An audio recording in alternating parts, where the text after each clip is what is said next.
Hello there. Today I have this very broken old cheap BB gun, an airsoft gun, and it doesn't work. So I thought I'd just dismantle it, just for something to do. So without further ado, I'm going to get started on doing that with the magazine.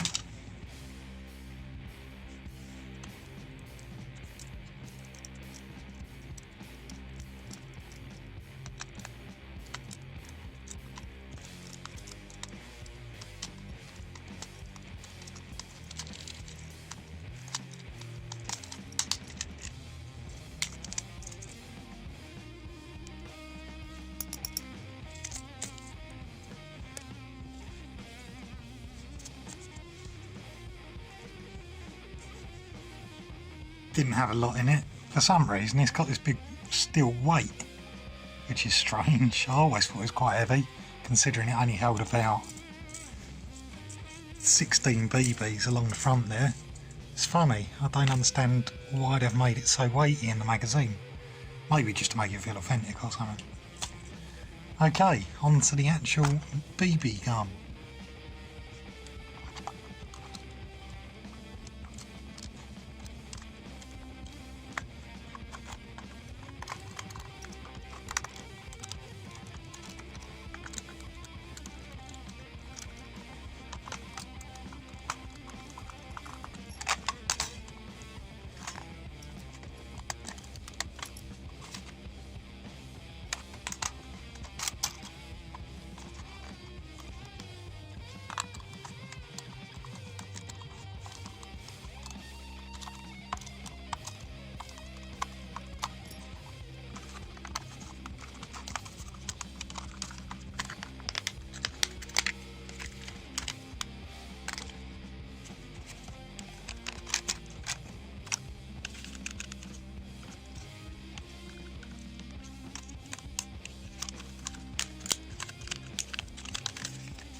Well, lots of springy bits inside it, obviously, that generally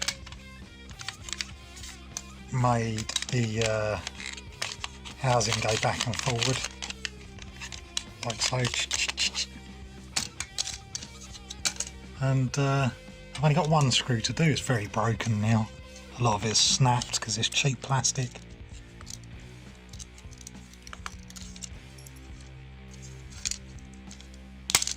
There you go, all done.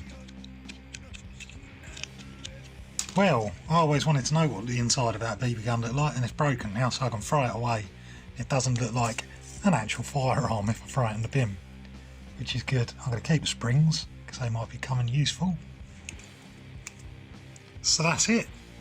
Yeah, I think, I'm not an expert on firearms, but it looked like a copy of a Beretta 92F, and there are more weights in the back there, in the back of the handle, but I can't get to them, so I will get to them eventually, just to pull them out so I can throw the cheap plastic away. And that's about it. Yeah, I've taken to dismantling things now because I'm that bored of isolation, and this is my little video of me doing that, this old cheap rubbish BB gun. And thanks for watching. Yeah, cool. Update. Yeah, I've got the other two weights out the back of the handle here, and I thought I'd try them. They look like mild steel, they're magnetic, so it looks like they are, but that's quite funny actually. It's quite a good bit of steel there. I might smelt them down at work. Okay, well, thanks for taking the time to view this, and take care out there. It's quite difficult at the moment, but yeah, cheers.